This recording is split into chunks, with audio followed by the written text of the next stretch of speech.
What's going on, you guys?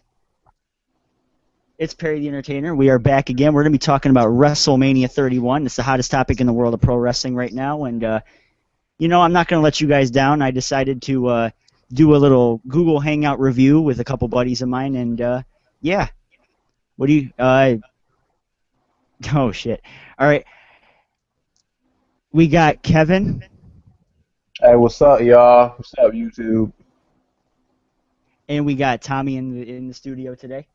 What's going on, Kevin? Zach, thanks for having me. I can't wait to do this with you guys. It's finally nice we could all link up and do this. So I'm ready if you guys are. Yeah, I'm ready. This is the first time we've all talked. Yeah, before we talk about Mania, let's talk about Zach's bracket being busted. Nah, let's not talk about that. Let's talk about that in a different video or something. No. All right. Pro wrestling. This is pro wrestling. You guys have anything you would like to plug before we start, though? Go ahead, Kevin. Good YouTube friend of ours. We Are Pro Wrestling. He makes very great wrestling videos, so you might just check this dude out. He's really a very, very big time fan of wrestling, like we are. So there's a plug for him. Okay, all right. Tommy, you got anything to plug, brother? Yes, I'm back on YouTube making videos. You can check me out, and that's about it. All right. We're gonna have the live chat going on in the comment section. We're gonna try and see how that works. I'm sure that's going to be improving if we keep doing these, and if this works out as well as I hope so, I hope that we can actually do these more often. I think this would be a lot more fun than me sounding like a damn robot for 15, 20 minutes by myself. So, how did you guys see WrestleMania today? Did you guys think it was good? Did you guys think it was bad? What did you guys think? Kevin? It was good. It was good. It was real good. I enjoyed it. I mean, I didn't like the ending. We will get to that probably later on in the video, and I will explain why I didn't like the ending. Okay. All right. Tommy, your thoughts? Zach, Kevin, I personally thought that WrestleMania 31 tonight was a fantastic show, and despite the bad build, I actually gave the show a chance, and I think the WWE delivered. But like I said on Twitter, when you actually give the show a chance despite the bad build-up, and you see something good as what you saw tonight, it maybe just makes it worth it. So that's my thought. Yeah, I'm on the same boat as you guys. I think it was a fantastic show. I don't think there was really one bad point in the show. I mean, besides, of course, the Divas, but that's another story for another day.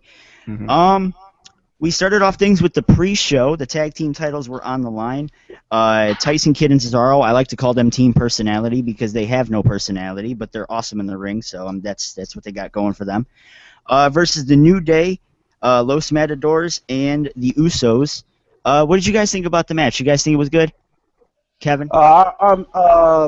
Personally, the Los Matadors are basically Primo and Epico. I do not like this gimmick on them. I think they should go back to being Primo and Epico. They need to lose that bull. I really don't know the bull's name at the moment, but they should go back to Primo and Epico because I actually enjoyed them at Primo and Epico than the Los Matadors. I'm a fan of the New Day and I like the Usos, and I actually like Tyson Kidd and Cesaro as a tag team, and I think like keep the belt until like maybe around maybe Money in the Bank or Battleground, and they're probably maybe losing to the Usos or maybe the Ascension if the Ascension's not getting buried right now. So that's how I will book things for Cesaro and Tyson Kidd. Okay, all right. Before I ask Tommy about what he thinks about the show, of course, Tyson Kidd and Cesaro ended up getting the victory here. It was one big old spot fest. I just kind of wanted to give you guys a little brief summary before we actually go into our thoughts. Tommy, go ahead. I actually got this prediction wrong. I predicted the Usos would win simply because I thought, they're in their backyard, and Rikishi going in the Hall of Fame, it kind of be a cherry on the top for the family. So, but from what I saw, it like you said, it was a spot fest. But I'm kind of glad Kid and Cesaro retained, so at least we won't get no transitional title reign. So, those are my quick thoughts. Okay, all right. Not to mention the fact that there was like 600 to 700 spots in the entire match, and it was one big old mess. I thought it was kind of enjoyable. Tyson Kidd and Cesaro are probably the best candidates to hold the tag team titles right now, seeing as they're probably the best actual overall tag team in the business right now, and they actually have something going for them that a lot of people don't like to give credit to, of course, that being me, basically. But nonetheless, Tyson Kidd and Cesaro are still your tag team champions, and yeah, I think that's about all I got to say on that one. Actually, by the way, I actually picked Tyson Kidd and Cesaro to win that one. You picked Tyson Kidd and Cesaro too? Yep. All right, all right. I like the way that the New Day actually looked kind of strong in this match. Are you still the New Day fan? Yeah, I'm the whitest one out there. Yep. Do it for the day. Do it for the day. I ain't gonna do it.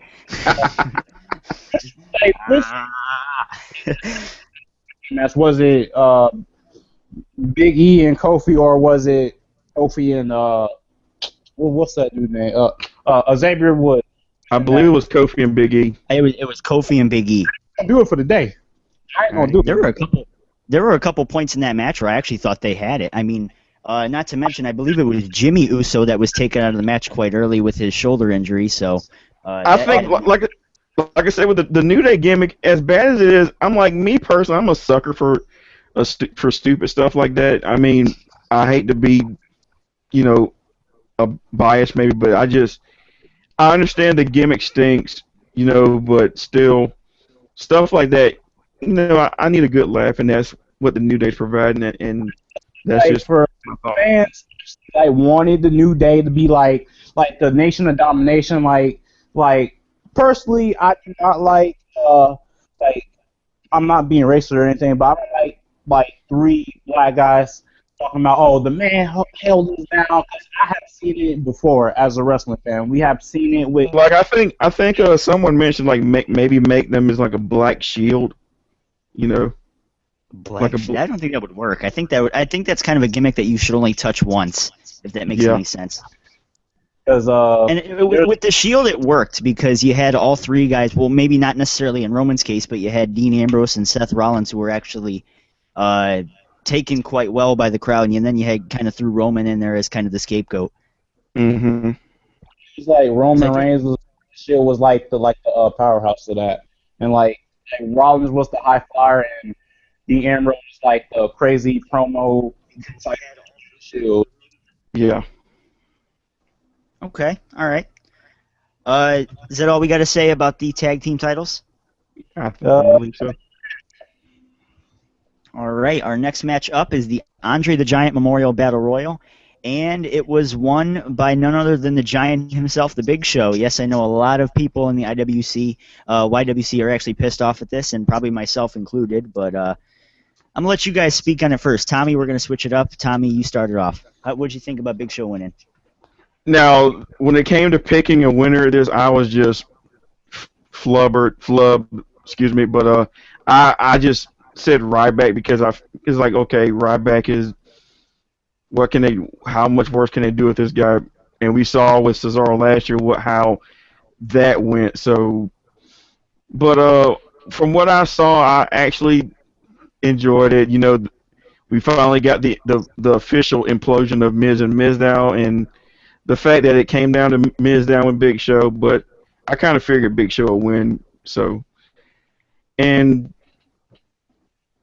is this his like first official Battle Royal win? I believe they mentioned that during the show. Like JBL mentioned, like he was in the WCW Battle Royals and never won, and of course he's never won a Royal Rumble match. So I think this is a good thing for him.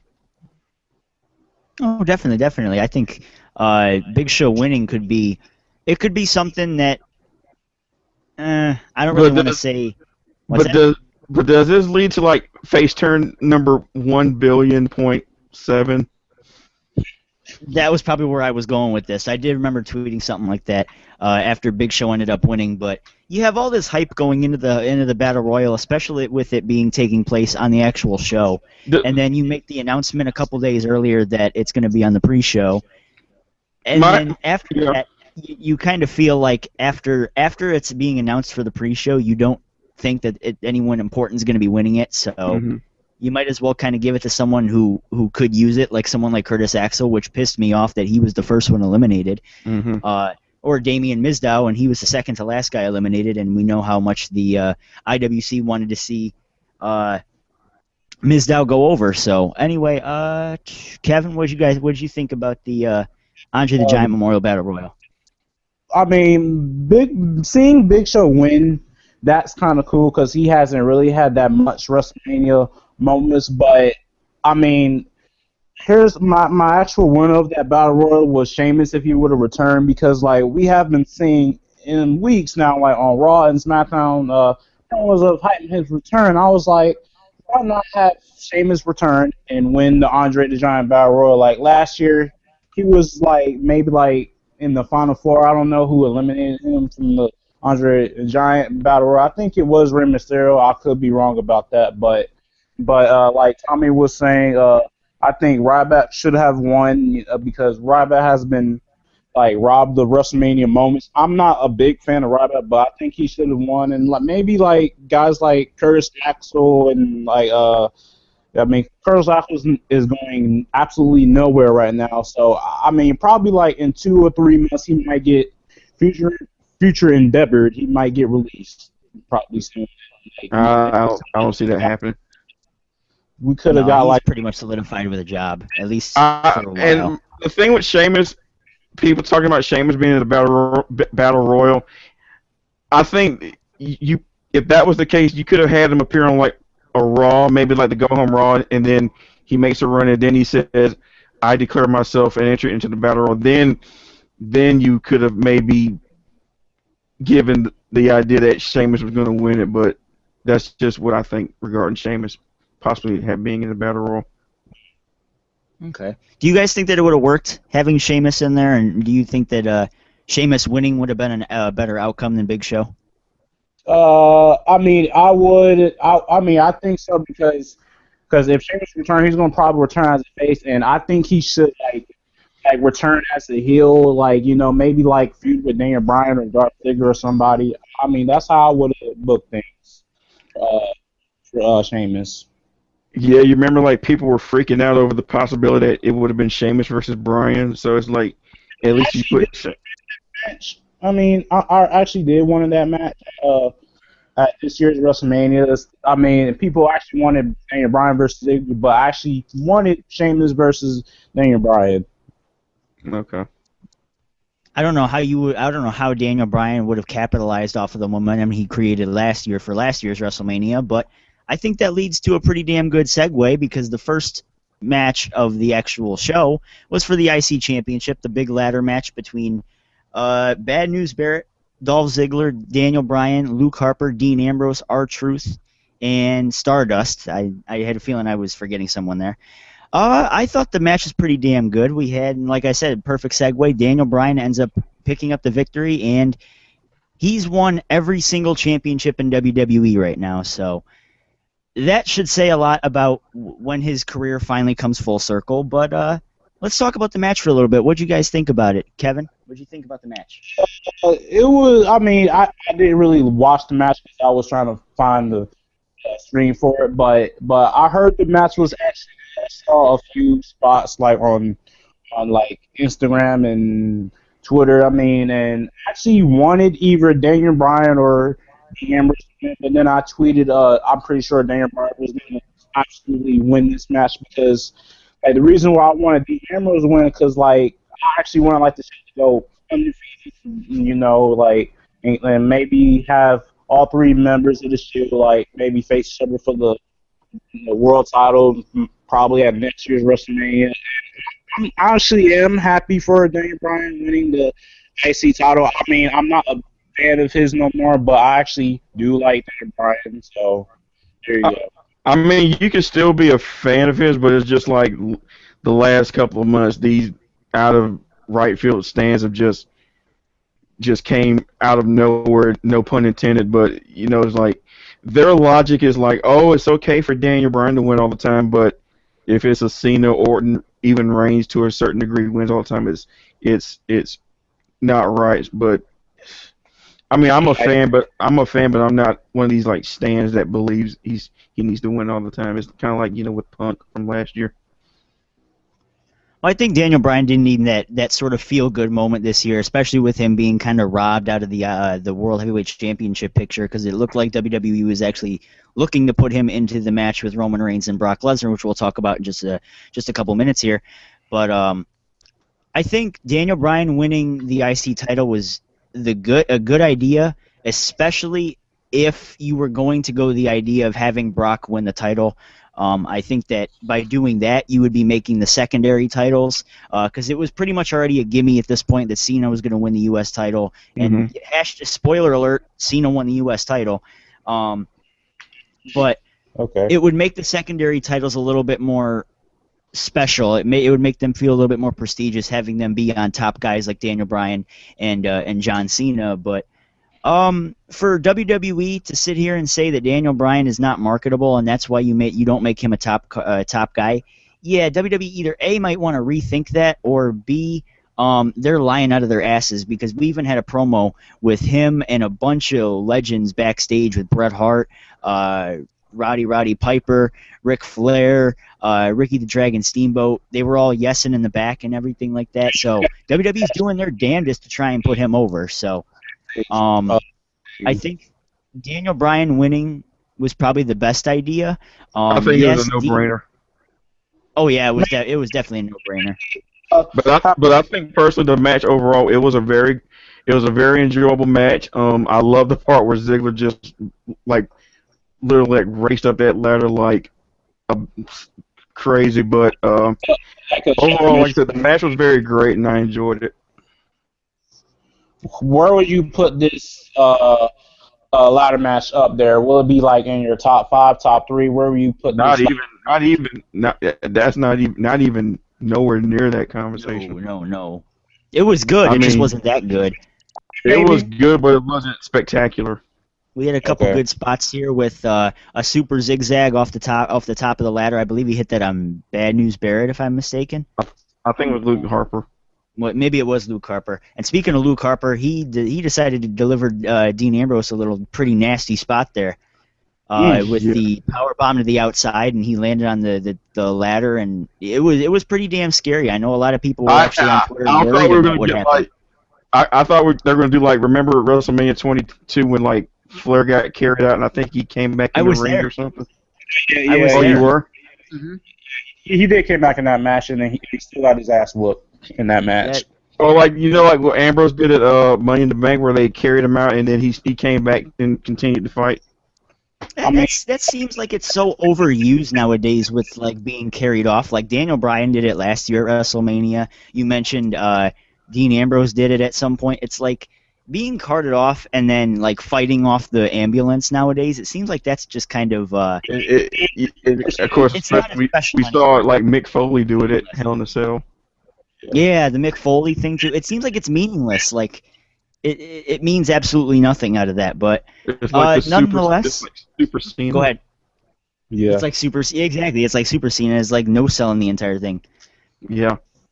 I mean, that pissed me off last year. I mean, I know I'm not trying to dwell into deeper waters, but that pissed me off with Daniel Bryan last year being carried off the way he did, and then the next night on Raw, he completely no-sold it and acted like, he didn't just take a fucking beat down just 24 hours prior. But speaking of Daniel Bryan, he did win the IC Championship tonight, and he is, I think he is the only man right. No, he's not. Yeah, I think he is the only man right now that's held every championship in the current WWE product right now. He's won the WWE title, world title, when it was combined as the WWE World Heavyweight Championship. He's the current IC champion. He won the US Championship, and now he's the tag team champion. So before we move on, where does this put Daniel Bryan in the grand scheme of things looking towards the future?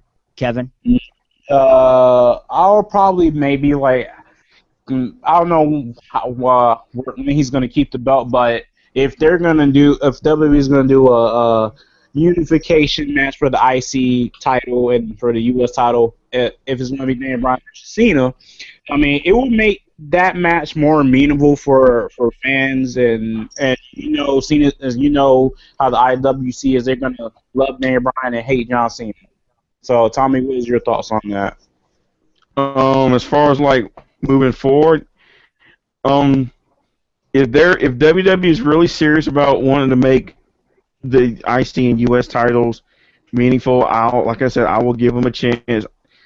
And if it's good, I'll say it's good. If it's bad, I'll say it's bad. So like I said, give them a chance. That's what I say. Just like we gave Divas a chance. Yep, we sure gave him a chance. All right. Yeah, that was meant to be a joke, but shit. What do we have? What did we have up next? The second match of the night. Rollins, wasn't it? Rollins and Orton. Rollins looked like he was going to be the underdog going into the show, and well, I'm just going to let you guys talk about it first. Kevin, what did you think of the match? That match absolutely stole the show in my opinion. Like we had near fall after near fall, and like then Jamie Noble and Joey Mercury.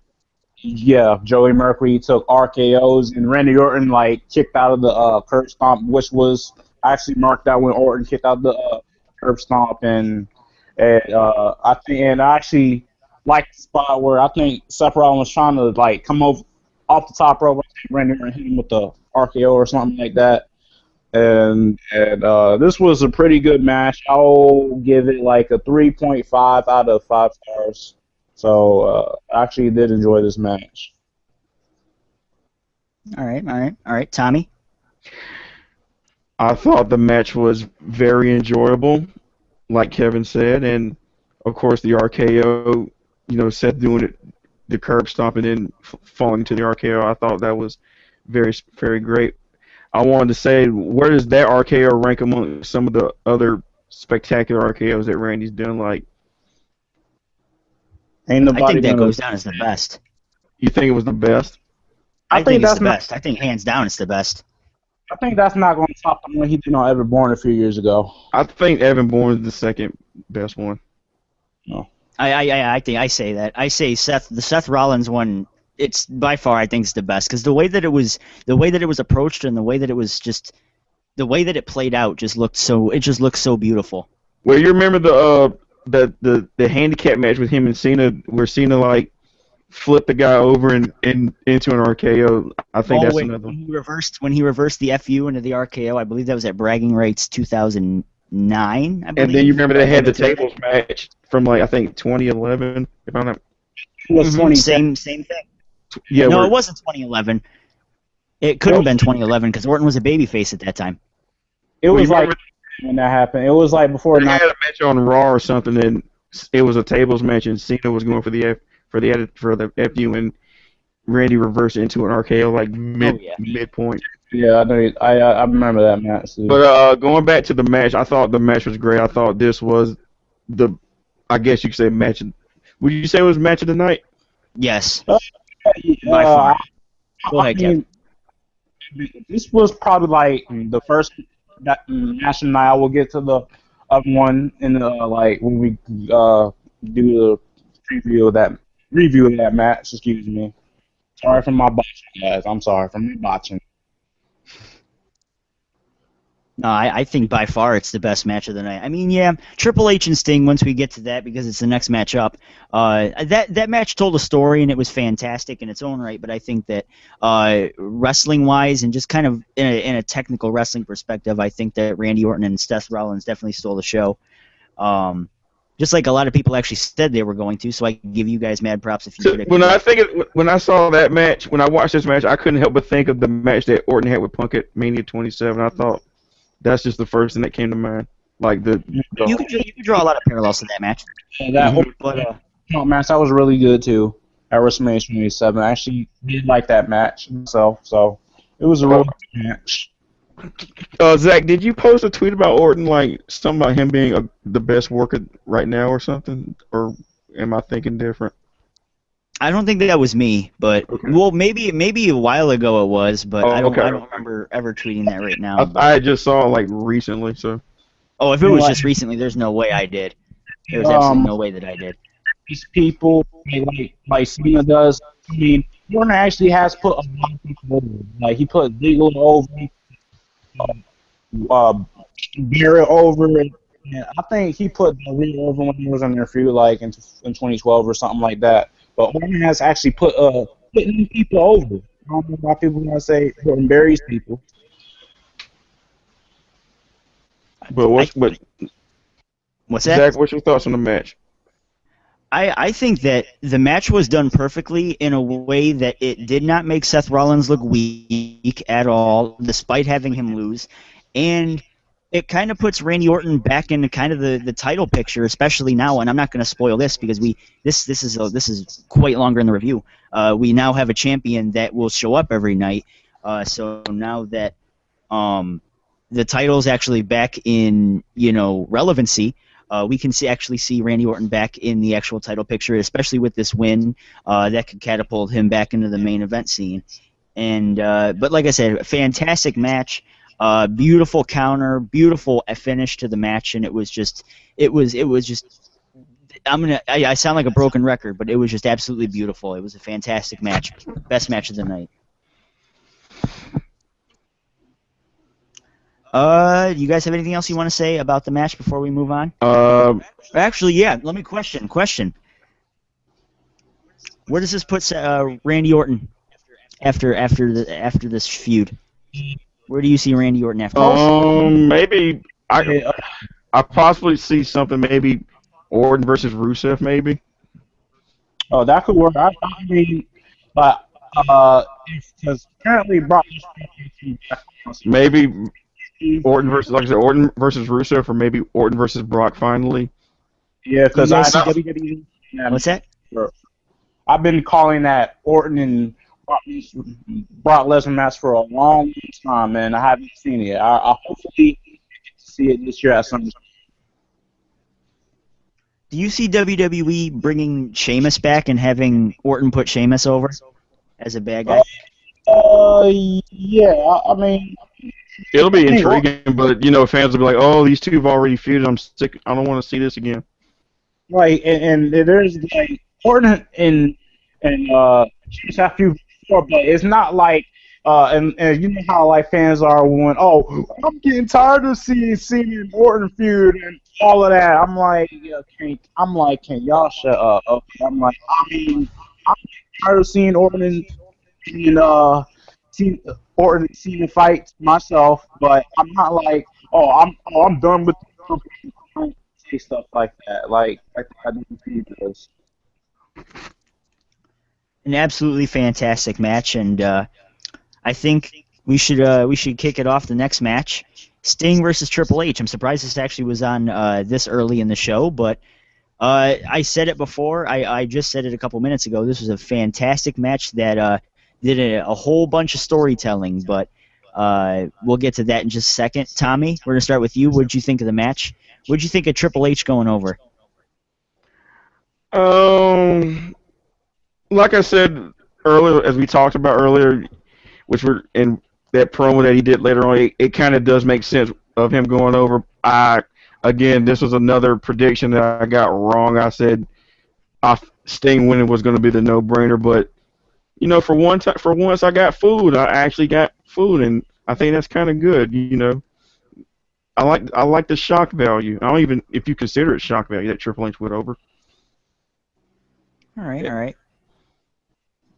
Kevin, what do you think of Triple H going over? I mean, actually, wrong too. I had Sting because I was like, this doesn't need enough this man over another WWE guy, and I think Mike was making a joke. Mike was making a joke about that Barry thing. His tweet was, but he made Barry joke. But this was a really good match.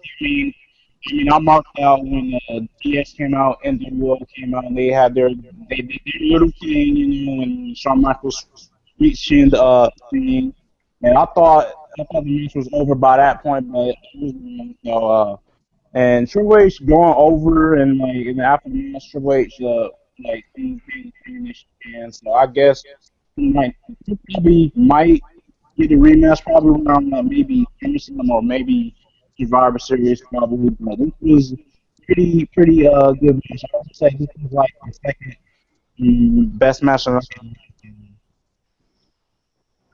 Before I go into my thoughts, I want to say, Tommy, I think you are echoing on your side. I don't know if that's just me, or I think that might be you echoing on your side. Okay. I'm just saying, I have no idea. But about the match, I think it was the epitome of turning it into WWE versus WCW, which is how I personally have saw this entire feud go on.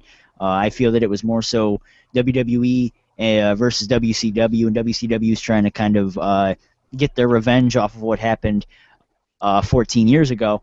But I got to be honest, I think having Triple H go over, while it being the unpopular opinion, I think it was probably the best decision. It was the best decision to do that. I know a lot of you guys have a lot of problems as to the ending. We're having Sting and Triple H kind of shake hands after all the crap that they've gone through over the last 5 months.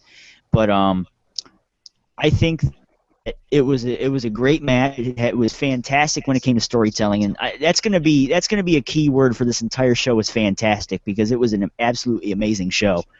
But what's that? I was telling my buddy, like, with all of the appearances, I said I had called a Shawn cameo, like I was just joke. I said it for a joke. I said it'll be funny if Shawn came out and speak of the devil, here he comes. And I wasn't expecting. What's that? Oh, go ahead. I'm sorry. I mean, I wasn't expecting seeing DX and the NWO come out to kind of represent their guys, but at the same time, I could get it because those were the two similar factions in different companies. The DX was the WWE's NWO to a certain extent, but I get it. It seemed like they were kind of polar opposites, but at the same time, they were, one and the same. But I thought that was interesting, and like I said, having Triple H go over was probably the best idea. I think WWE realized that having Triple H lose every year is not necessarily so special, especially seeing as he hasn't won a match in 2 years. So, well, he won at 29 now. Something to say, yeah, that's why I said it. He won 2 years ago. Say about this thing, this two things, like. I wish that if Jim Ross was still employed. I kind of wish Jim Ross was on commentary because a match like that to me really you needed JR for that. Yeah, because I was like JBL was kind of pissed me off from commentary about Sting. I'm like, because he's a heel commentator. He's doing his job though. I muted him midway through the IC title, so I have no idea what any of the commentary said after the IC title. So but he wanted Goldberg to interfere with Sting and Triple H, and I was like, why would Goldberg interfere? I don't even know if Goldberg had a feud with Sting back in WCW. I'm like, why would? But no, it was an amazing storytelling match. And where does this put both guys in the future? I think Sting becomes an ambassador for the WWE Network for WCW. And I see Triple H. Did they release the new DVD set for him or something? I think TNA just did. Yeah, Dixie's trying to weasel her. Which is ironic. It's ironic that WWE kind of doesn't even acknowledge the fact that Sting was even in TNA for so long. They just say that he's been off the face of the planet. That's probably why Dixie's doing the whole Sting thing, the Sting DVD thing. Yeah, that's exactly why you think that she's doing it. But going back to the Shawn thing. Like I said, I just said that for a joke for him to. I said it'd be funny if he was on there. Then here he comes it, and I couldn't help but think of they did some little Christian program together, or he appeared on. But that's just the first thing that came to mind. I was like, yeah. But Zach, what do you think? Came out of nowhere. What's that? I was saying, what do you think? What are your thoughts on the match or on the Shawn Michaels moment? Yeah, the Shawn Michaels moment. I mean, I didn't expect it. I mean, I had a feeling Michaels was going to somehow show up with DX, but I didn't expect him to be such a polarizing part of the match. Like, what if, like, could you have imagined, like, Shawn being the guest referee? I I think would. it could only been done once, but Yeah, I would. I Like even, maybe like, screw like maybe like Sting or something. So I would but it's actually. like, you gotta think he was just a guest referee for a Daniel Bryan match, so it was like him being, I think Shawn being a guest referee now is just kind of played out, maybe. Even though I would have been in favor of it last year with him, with Bryan and Triple H. Maybe we would have got Deja so 2013. He probably like actually like turn on Bryan, like we saw at that 2 years ago. But those are my thoughts. Zach, you think you want to add? well, the one thing that I did want to say though was I like how I'm glad Triple H finally now has a win, and it's not like Triple H is obligated to have to put someone over every year, like last year was Mhm. with him putting Daniel Bryan and the Shield over twice. Yeah. He went 0-3 in matches last year, so I think with him getting the win tonight, I think not only I think it cements him as an authority figure, now that he finally has that win, and as Tommy's been saying for a while now, kind of spoiling into what happens later on in the show, it sets up for the promo with Rock, and we're going to be talking about that in just a second here. But no, I think him winning though it makes when he puts over young talent, which is funny because as him being known as the guy that buries people, yeah, he's sure been doing a lot of burying lately, putting over Daniel Bryan in the Shield twice, and Brock Lesnar. I completely forgot about Brock Lesnar, but for him being known as the Burial King, he's sure been putting over people lately, and if you want to see more of that, he has to get a win sometime to make him to put him back on that pedestal. But that's all I got to say about that. I think Triple H going over was a good thing, and it just sets up more people for Triple H to put over in the future, especially once they start getting called down. Yes, I said called down to the main roster from NXT. So, anything else you guys like to add before we move on? No, I'm good. No, Kevin, no, anything? nope. All right, we're going to be diving into Tommy's favorite part of the night, the Divas Tag Team match with Paige and AJ versus the Bella Twins. And Tommy, I'm going to let you start off. What'd you think of the match? Bree's ass is best for business, or Nikki's ass is best for business. There you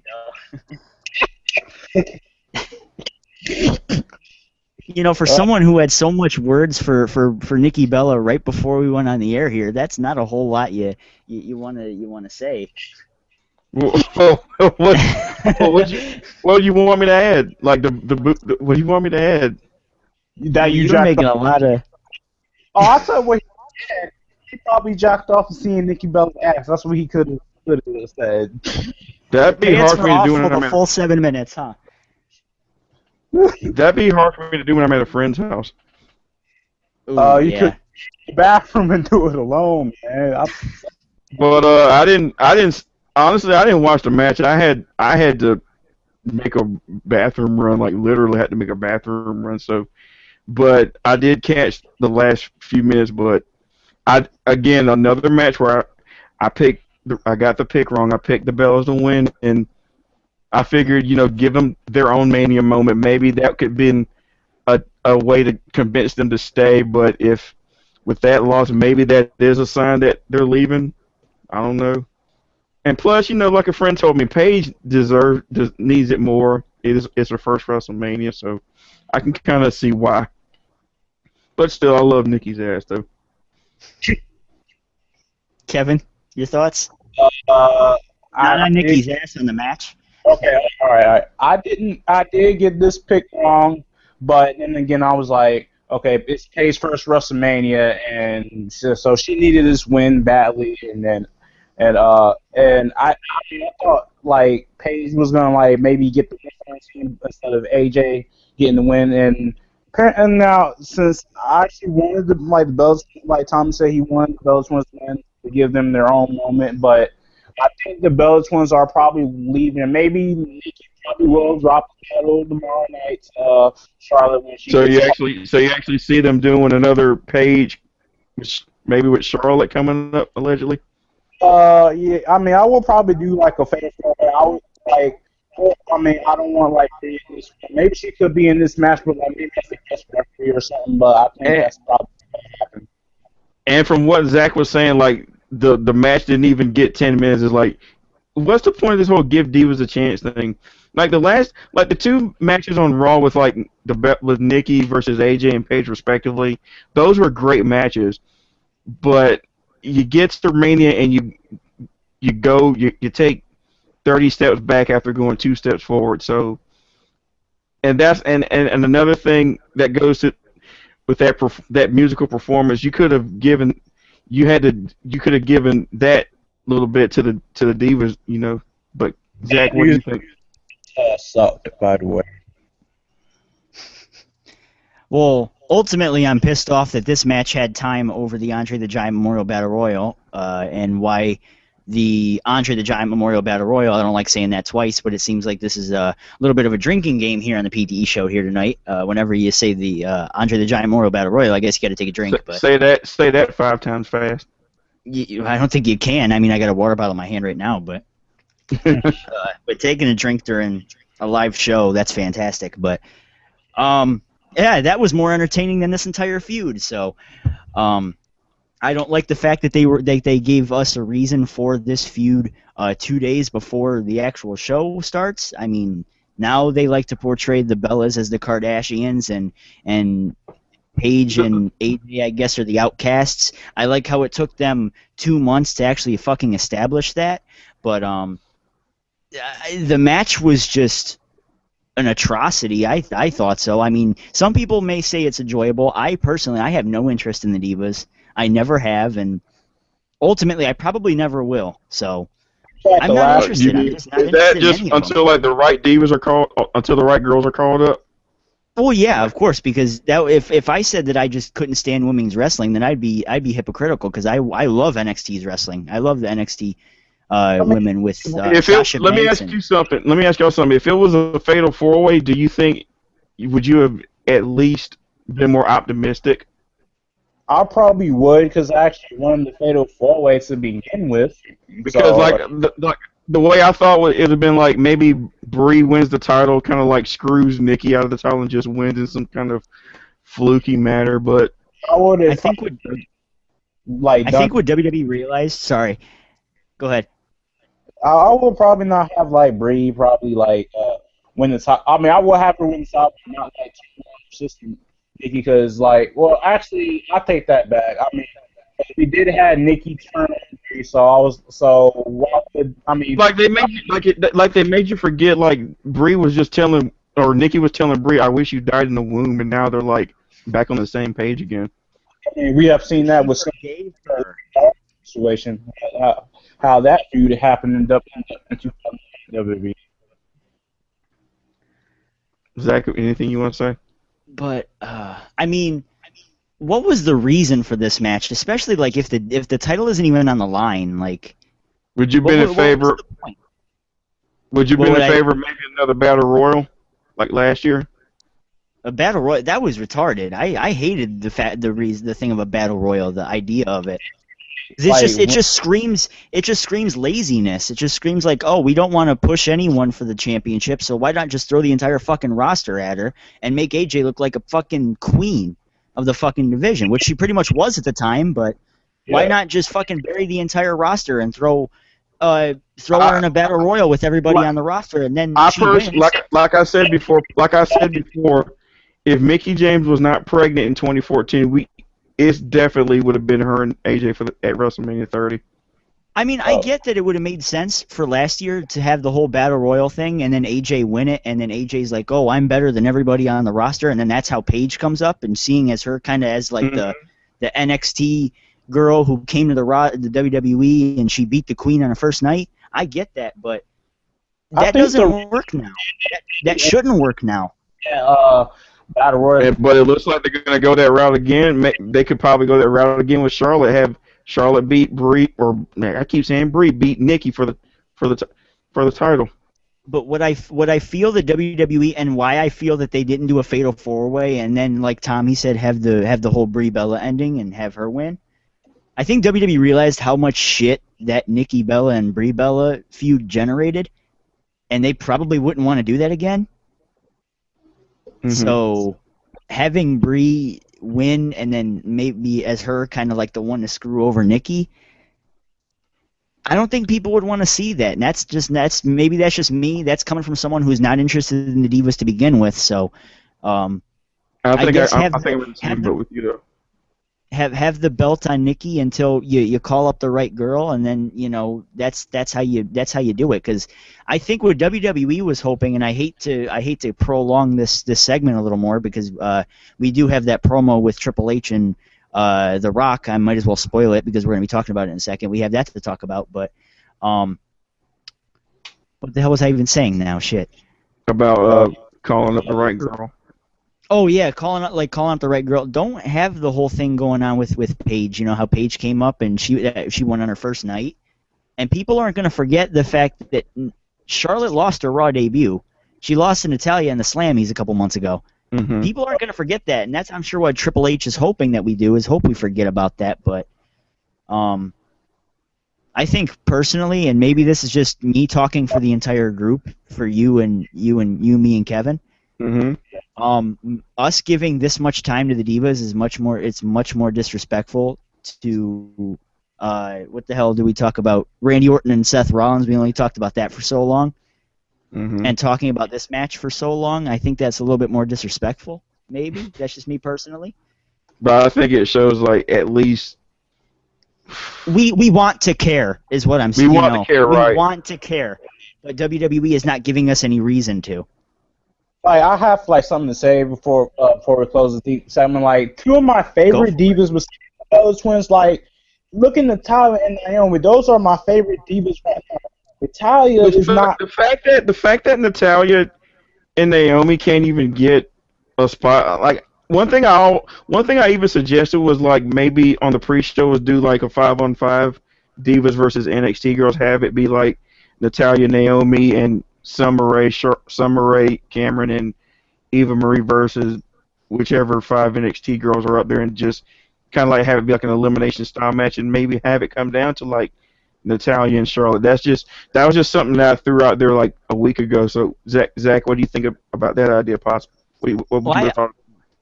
I like that idea, but I just don't like the fact that Summer Rae, Cameron, and Eva Marie are involved in it. I mean, those girls are pretty much only hired for Total Divas. I mean, except for Summer Rae, who I don't think is even on the show anymore. And like she's fallen off the radar bad. I think it would be a good way to put NXT over WrestleMania. I think, and then have Charlotte win and have Team NXT win and get some nice exposure, especially knowing that would have almost required like Eva Marie to pin like Alexa Bliss or something, which I know that would have pissed you off. I mean, you might as well. Like. But I think I've said all I want to say about this segment. Like and like Sasha Banks, like now that would have happened. All right. Let's talk about the promo that happened right after this match. Triple H and Stephanie went out there. The Authority went out there to announce the attendance record, and I don't remember it off the top of my head, and I'm not even going to try because a lot more people were there than you think, like 76,000. I think it was like 77. It was like 77,000, but it wasn't the approximate number, but. And Triple H reinforcing the fact that he's a heel authority by basically saying that I ended Sting, and I can end all 76,000 of you, and and I own you, and all this sort of stuff. And by owning people, that brings out the people's champion, the person that really owns them. The Rock goes out there, and Triple H and The Rock. It was a nice feel good moment for old school wrestling fans who actually know the history between those two. Mm-hmm. And it seemed like it even kind of teased at a possible WrestleMania 32 match between the two, which is very. I mean, it would be good, but it's very late. That's something you should have had at WrestleMania 2000, but instead of having the whole Fatal 4-Way. But that's another story for another day. Stephanie McMahon ended up getting involved, and obviously Rock, because he can't hit a woman, he couldn't do anything about it. He ended up walking onto the ring, and I probably should have mentioned this after the Seth Rollins, Randy Orton thing, that Ronda Rousey, the current UFC Women's Bantamweight Champion, was in the crowd. And it's funny, isn't she in the newest movie with Rock too, that Furious 7? Yeah, I think she's in there. Yeah. And plus, she she's has a gonna be- fight coming up soon. She's got one with Betch Correa, UFC 190 in Rio.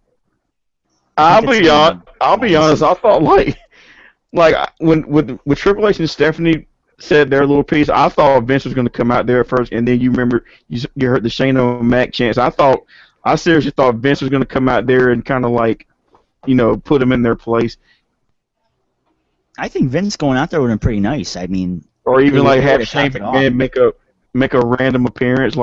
I think I would have marked out. Yeah, me too.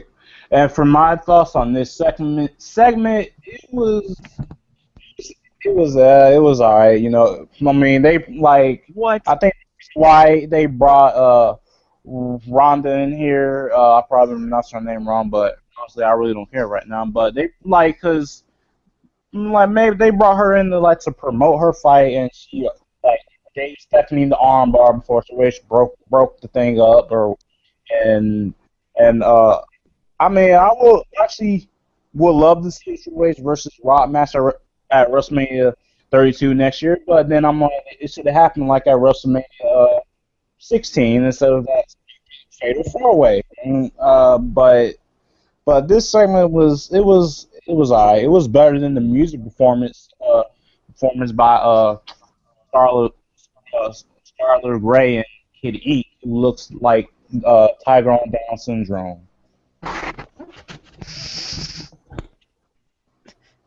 All right, didn't really think about that way, but I didn't think I even watched the performance. I think I was too busy texting some buddies of mine. But going back to like I said, I even when Stephanie told Rock to get out the ring and he was walking around please tell me he's not going with his mom or something.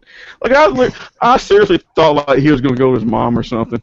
I knew as soon as he left the ring that he was going to go over to Ronda. I didn't even think of Ronda Rousey at that moment. I was like, man, please tell me he's not going to his mom or something. It made sense, because why would WWE purposely before way earlier on in the show even acknowledge that she was there? Yeah. No idea. I'm pretty sure if Dana didn't know about that and she just showed up and Dana didn't know, I'm pretty sure that he'd be having a hissy fit right now. He'd probably send Ronda to a room. Instead see, that's funny because she's the poster girl of the UFC.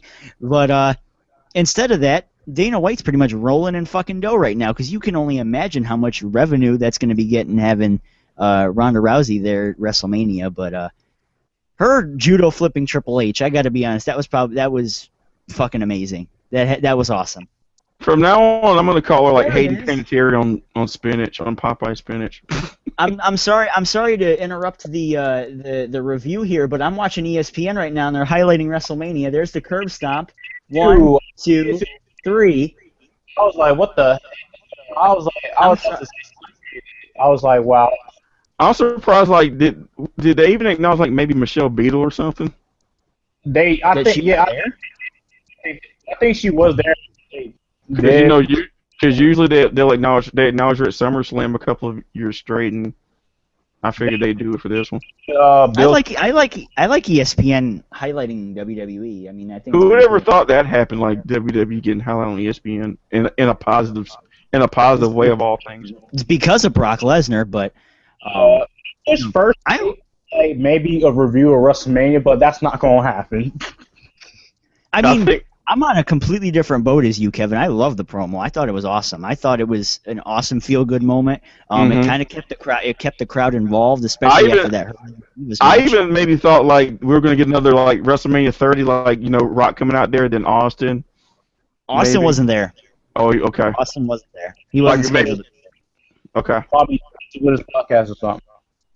I even thought Hogan would have came out there maybe when Triple H said, "Oh," and when Stevie said, "Oh, it's because of me and Hunter we're you're where you're at now, and like that was like the perfect cue for Hogan to come out there and said, you didn't create WrestleMania, know what I mean?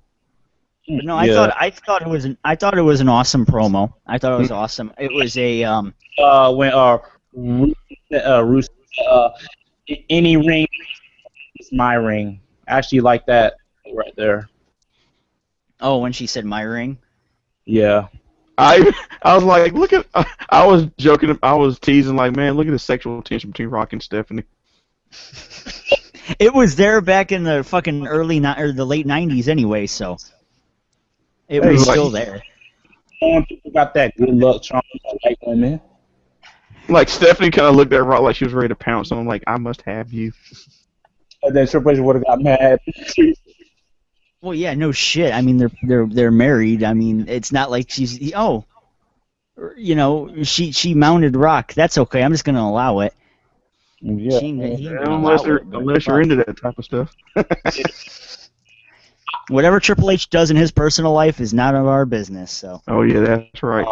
I liked the cameo from The Rock that wasn't him showing up at the end of the show for Roman Reigns, which is what I Right. thought was going to happen. Uh-huh. But instead, we actually just got a cameo, and instead of it was actually kind of more of a tease as the WrestleMania match that we never got between Right. Rock and Triple H. But hmm it was an awesome tease, awesome cameo, and awesome cameo by Ronda Rousey, of course, too.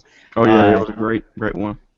But Uh-huh. the UFC is much bigger globally than WWE, so WWE was not there to promote her fight or anything like that. So hmm they're much bigger than that. So just getting that out of the way right now. But like I said, awesome segment. I thought it was pretty damn enjoyable, and I think that's all I got to say about that. I mean, I hope that we do see maybe a Rousey and Stephanie face off or something at SummerSlam. Doesn't have to be a match or anything like that. But imagine Dana White would have a fucking heart attack just by looking at that check that WWE's going to be giving him for Rousey appearing at the show. But I thought it was cool, like I said, and let's just move on because it seems like we're all getting bored just talking about this. Let's move on. Let's change the subject. We have a new United States champion in John Cena.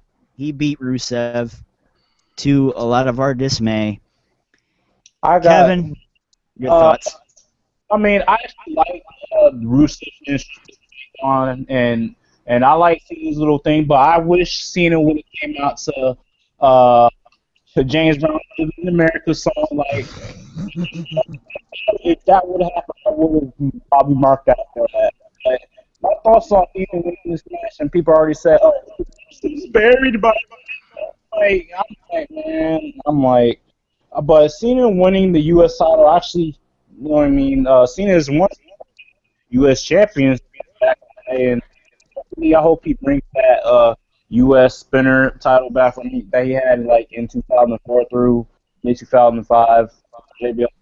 But I think Rusev will probably might win the title back probably around at Extreme Rules or somewhere like that. But this match was all right. You know, it wasn't Cena's best WrestleMania matches, but this match was pretty good.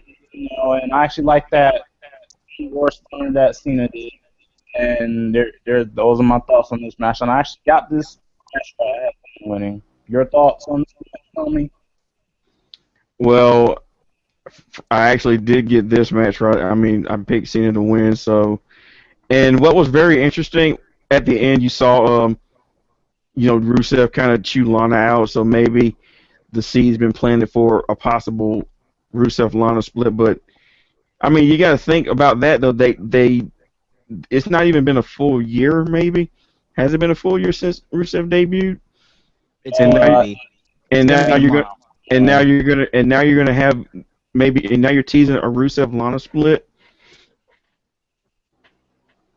I think WWE's just losing creative direction with Rusev. I mean, shit, you take the U.S. title off of him, and it seems like that he's just directionless. I don't know where the hell that came from. It seemed like an accessory on him to begin with, so why taking the belt off of him now just puts Rusev in this spiral towards nowhere is beyond me.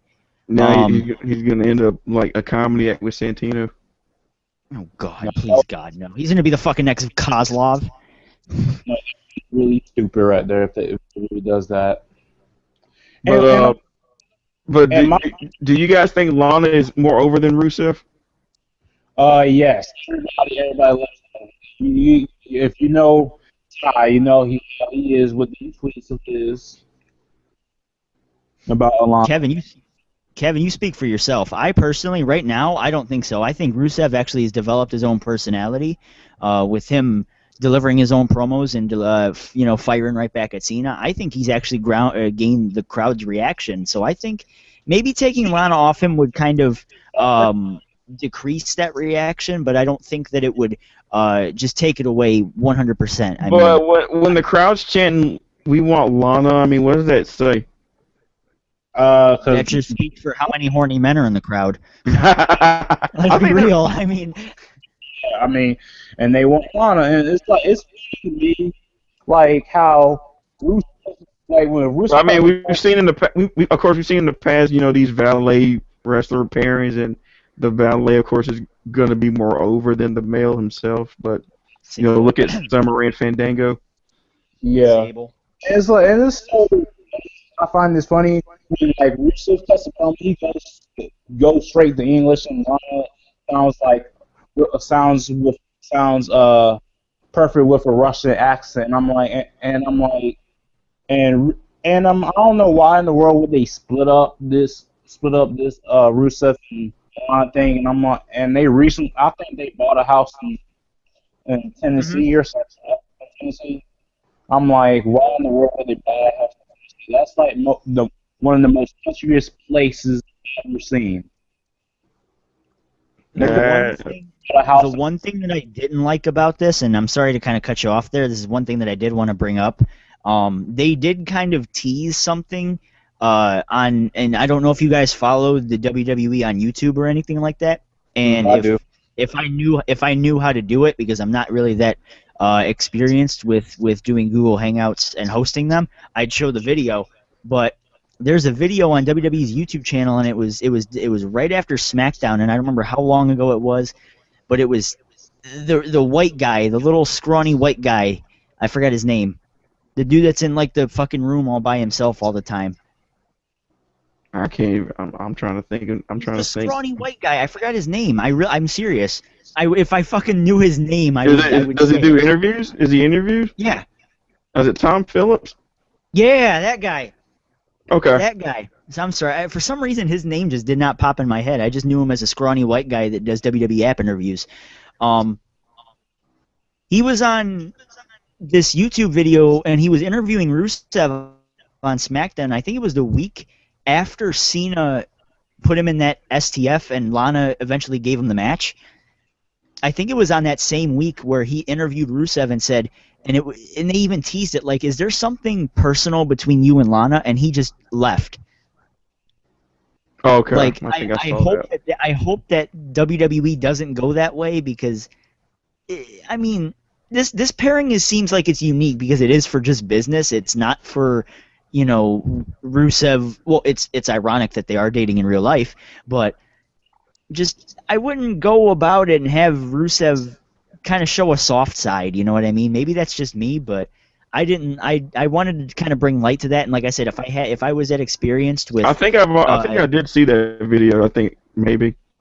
No, I did. I'll link to it in the description. Okay. I'll link to it in the description for you guys who don't know it, or if you guys who haven't seen it, because I'm sure we're still going to be talking after we go off the air here. So, but the match, I didn't get to really talk a lot about the match. I thought the match was, I think it was better than Fastlane, but I did not like the ending. I felt the ending was too anticlimactic. For that to be Rusev's first loss in WWE, it seemed too anticlimactic. And especially the fact that Cena beat him after one AA. You figured like you figured it'd take him like 3 AAs to win, and maybe him do an AA off the top rope or something, but just one attitude adjustment and that's it. And I'm like, and this is coming from a Cena fan. I'm like, wow, that's kind of it was anticlimactic. It just didn't, I didn't feel invested. I didn't like the ending. Go ahead, Kevin. I'm sorry. I didn't like how Cena put the STF on Rusev way early in the match. I was like, he could have maybe did it later on in the match, like towards the end before he did the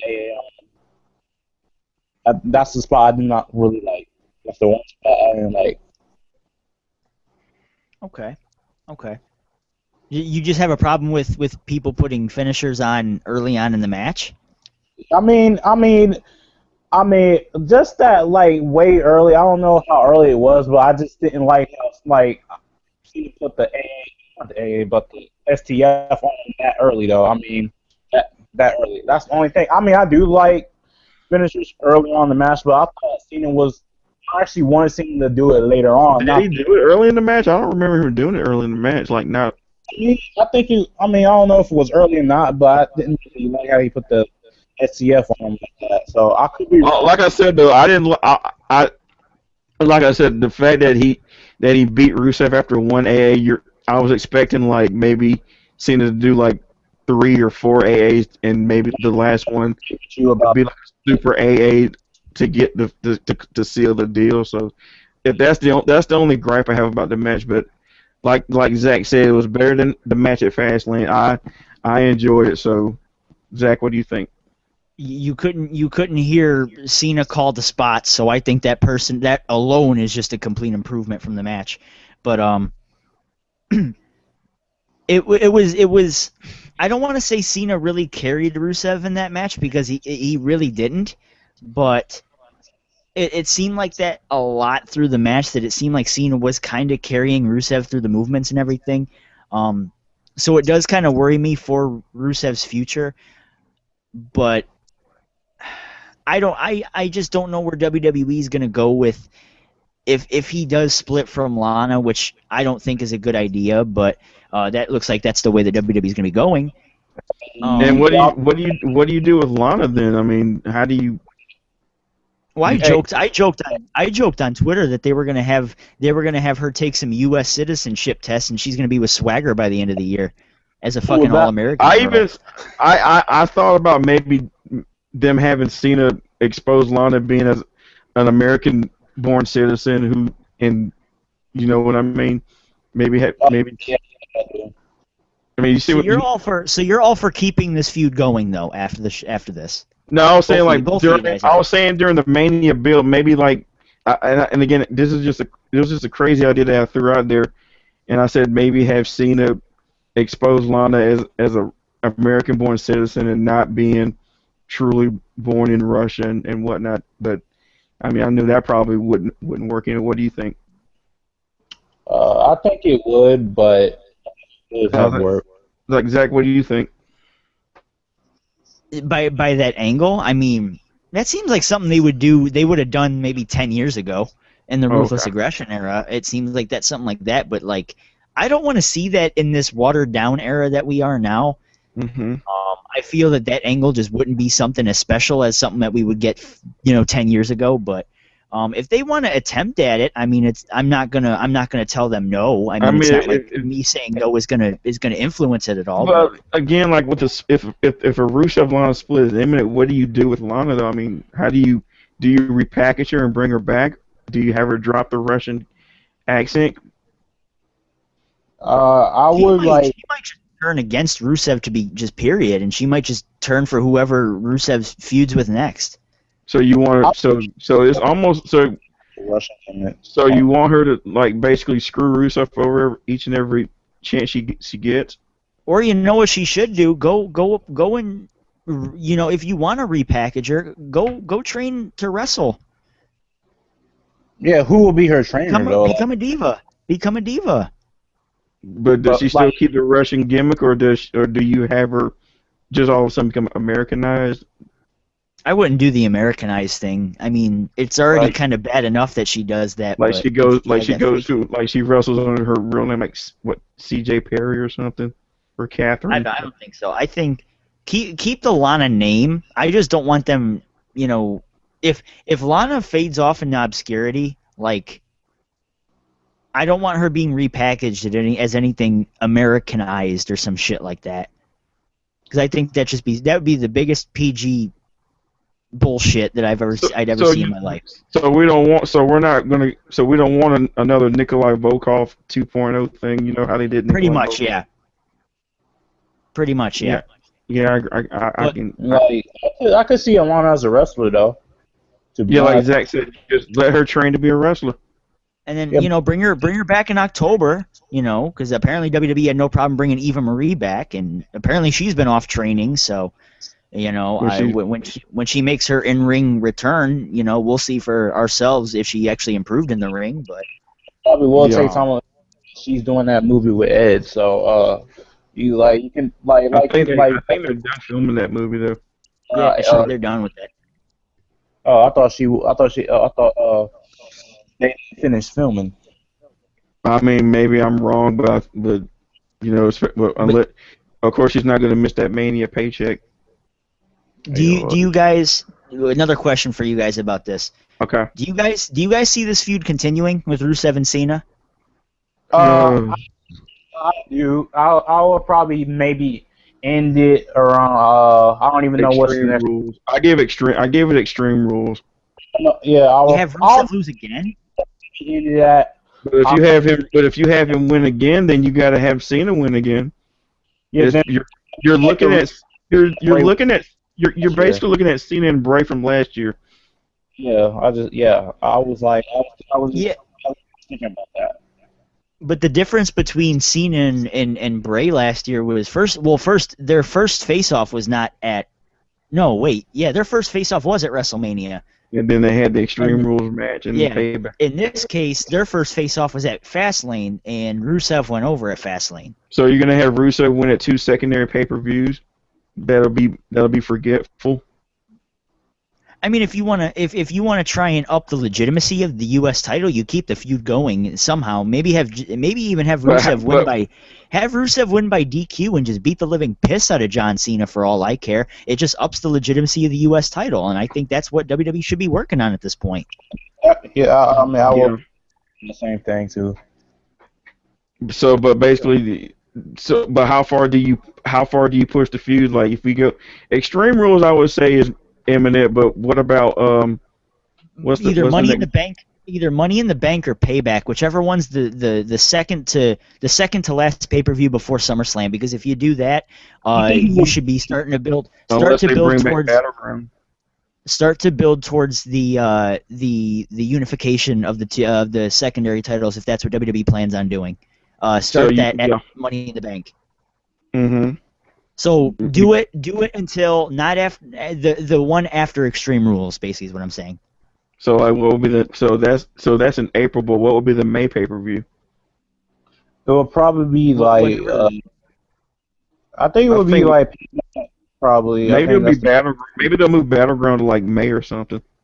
yeah. Okay. All Because right. Do you guys see any? You guys want anything else to say about this match before we move on? Do you guys? no, I'm good. But John Cena is your new United States champion, and yeah, what do you guys have to say about that? Down in you guys, the audience listening, and I want to thank you guys for making it this far into the review. As painful as it possibly is, or as fun as it possibly is. Hope it's fun, but let's move on here. The second to last match of the night was The Undertaker versus Bray Wyatt. I personally had a tough time predicting a winner for this match. I could not, for the life of me, predict a winner for this match, but it became more obvious for me as the night went on, and I'm going to let Tommy open the floor here. What did you think about the match, and what did you think about Undertaker becoming 22-1?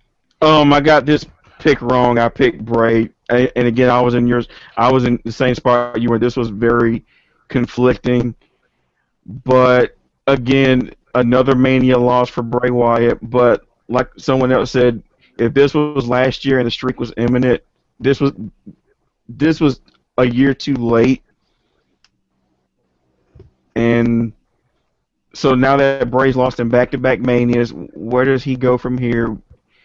I mean, I want to believe in Bray, no pun intended, but I just don't see where they're gonna go with him from there. But I thought the match was very, very. It wasn't. I said it was a good match, and Taker looked very.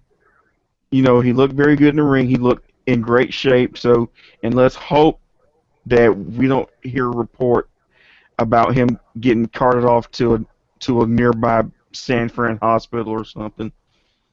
That's all I wanted. That's all I'm hoping for. Same thing here. Same thing here. Kevin, your thoughts? What do you think about Uh, the Undertaker going 22-1? I And actually what? had him winning this match because like last year he lost to Brock Lesnar and I mean if they was gonna do this match here, I would have had Bray Wyatt beat last year. I mean, I'm not an Undertaker but but Undertaker winning this match. Well, I mean, he got his win back from last year because he lost to Brock Lesnar. But if they're gonna do Undertaker versus Sting next year, like why not have Undertaker win this match and not lose to back-to-back WrestleManias? Because I made a Facebook post about this like in Fastlane when we found out Undertaker will have lost back-to-back WrestleManias. Basically, have been used by them at this point. If Undertaker would have lost tonight, that's how I feel. Not me taking my bad. How it is. Okay, all right. I thought it was a good match, but the one thing that I did kind of take away. Well, first of all, before I even get into my thoughts on the match, I do want to compliment the Undertaker and how he looked, because he looked fucking amazing compared to last year. He looked so young compared to last year. He looked like he could go for another 5-10 years just looking at him today. Mm-hmm. I mean, maybe that's just me, and I didn't know if you guys wanted to say something on that. What did you Yeah, guys I like? said Did you guys like how Taker looked tonight? Yeah, I said it before. He looked incredible. I thought, like I said, let's just hope that we don't read any reports about him passing out behind the curtain. I don't think so. I mean, he looked pretty damn good as he was leaving the ring. But Oh yeah. Post no tweets, pictures of Undertaker on our Twitter or Instagram. Undertaker didn't look like he was 50 years old. He looked like he was like Compared to compared to those earlier pics that were posted, like he looks 100 times better now. I agree. Absolutely. And like my buddy said, he did. I showed my friend a picture, that one photo. He said Undertaker looked like a cancer patient. Alrighty. But no, I thought it was a great match. But now that I got that compliment out of the way, I do want to kind of critique the match. I did, at the beginning of it, and I'll be the first one to admit it because I think I was one of the first people that actually brought it up. Because I know Kevin, I follow you on Twitter at the KDog brand and at the PTE show here. Just some shameless plugs there. And Tommy CB.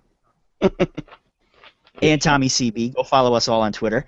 But I did see Kevin tweet, and it was ironically right around the same time I tweeted. It looked like Bray Wyatt looked like 04 WrestleMania 20 Kane out there. Like it looked like he was just there to put the Undertaker over. Because I mean. Because the reason why we said that because Bray Wyatt was just getting his ass before he got offense, and I was like, he was looking like Kane out there on the floor. Yeah, that's a very good comparison. Like it was all over the place there. But the one thing that I did want to say, and I know a lot of you guys watching right now, or a lot of you guys whenever you watch this. You're gonna when you watch this match back on the WWE Network for only $9.99, or maybe in the future, maybe the price goes down. I actually got my $9.99 T-shirt on right now. Oh God! Wow. More shameless plugs in this. But I don't even. But I do want that shirt though. $9.99. I should change that to my fucking ringtone. Just be that annoying. I mean, hell, I did an episode of hashtag spoilers. You guys know that on my channel here, and I did an episode of hashtag spoilers, and my phone went off while the video was going on, and it was like one of my notification tones, and it was like the Sting's crow noise. So I thought that was pretty, so that gets annoying, especially after you hear it 200 times like I heard it today through my interactions on Twitter. But I'm not complaining. It makes you think of actual crows in your house. Oh yeah, exactly. And But you're no, I probably thought like, the mania the Twitter mania party that I was hosting today was pretty damn cool. But back to the match, it felt like and like I said, if you watch this match back on the WWE Network, you're gonna notice that something's missing, and I don't know exactly what it is. Maybe it was because the streak was missing and the streak isn't there anymore. But something was missing throughout this match, and it was something so crucial to the point where some people actually were zoning out, and they actually found this match boring. I know a lot of you guys on Twitter actually saw that. A lot of you guys, I saw it. It amazed me how many people said that this match was actually boring at first. But we had a pretty nice moment with Bray Wyatt standing up in his crab walk at the same exact time the Undertaker did his sit up, which was pretty damn cool. And Bray Wyatt kicked out of the Tombstone, and Undertaker kicked out of, I believe, was it? Yeah, he Sister kicked out of Abigail. Sister Abigail. Surprised when I kick out of that. I was like, somebody on Facebook was saying it'd have been funny if if not Michelle McCool, but if his first wife, well, not Sarah come out there and as Sister Abigail. What the fuck? That'd be weird as shit. I mean, you might as well have Paige fucking played. No, you have like Sarah come out there as Sister Abigail and deliver child support papers to the Undertaker. Oh my god. The dead man, you should be worried about child support. Jesus Christ. Hashtag child support probs. Jesus Christ. But I want $9.99 per month. Wow. All right. Child support. Wow. But If you pay $9.99 for child support, I tip my hat to you. But we reached that dilemma though that you got to that point where after the match was over, you realized who won. Mm-hmm. You get to that dilemma that I promised all you guys that are watching that I was gonna make a review, or I was gonna make a retrospective on this feud, and I never did. But you reach that dilemma that someone was gonna lose and someone was gonna win, and not obviously because it was a match, but because you had Taker go over. So now you wonder, what was the point in building Bray up just to feed him to the Undertaker? And more importantly, where does this put Bray Wyatt, considering Bray Wyatt's going to be showing up on TV every week or so? What does this do for Bray Wyatt? This doesn't help him in any sort of way. So, I think Bray Wyatt. What do you guys think? Where do you guys see Bray Wyatt after this match? Do you guys see him rising, or do you guys see him staying where he is right now? Oh, I said, this is going to be regarding like the Roman Reigns thing. So I think I'll say my thoughts on Bray when we get to Roman. I think Bray Wyatt gonna get the CM Punk treatment that CM Punk got from Undertaker from 2009 because. So Bray's gonna go on another hiatus. Yeah. Probably, or he will get the CM Punk treatment like maybe lose like almost every pay-per-view, and then he finally wins one at maybe I guess the Royal Rumble or it's funny you bring that up, Kevin. Like I asked, do you think Bray should win the Royal Rumble next year? I think a friend of mine brought that up, saying like if he wins, maybe he does like the Shawn Michaels approach, and he's so obsessed he wants another crack at the Undertaker. I would probably maybe I would probably have him do that, but not like have him win the Royal Rumble because Shawn Michaels in 2010 he didn't win that. Shawn Michaels didn't win the Royal Rumble. I would probably do the same exact thing with Wyatt. Actually, like the Royal Rumble. But again, like Zach said, where does Bray go from here? Is like, I mean, he's lost back-to-back Manias. It's almost like he's another Dean Ambrose losing on pay-per-views every week. Yeah, I was talking to my friend about that earlier. I guess Bray Wyatt got the CM Punk treatment because it's Undertaker. I don't think it's nearly like the CM Punk treatment. I disagree on that. Zach, what do you think? I saw somebody on Twitter say right before we went on here, and I'm glad that we actually got to this point in the review so I could talk about that tweet. I'm not going to mention whose name it is, but someone said that this could actually result in someone in a Bray Wyatt face turn. That Any thoughts on that? Any thoughts on just Bray Wyatt babyface turn this year to begin with? Like, who would you put him in a feud with? Like why would maybe? I mean, you can start setting up something for Brock. Oh, I probably shouldn't spoil about what happens next, but maybe maybe for Brock. Bray versus Rusev.